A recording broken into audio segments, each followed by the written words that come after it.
నా పేరు ఉన్నతి చైత్ర. నేను రోజు స్కూల్కి వెళ్తాను. బాగా చదువుకుంటాను. సరే సరే సరే సరే. ఇంట్లోనే ఆడుకుంటాను. స్కూల్కి వెళ్ళను. అమ్మని బాగా తింటాను. స్కూల్కి మాత్రం వెళ్ళను.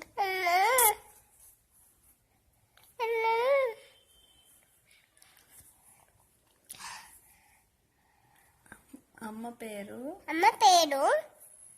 లిలిమా. నాన్న పేరు డాడీ. నాన్నమ్మ పేరు నానమ్మ. తాతయ్య పేరు బీబీడంతో తీయం.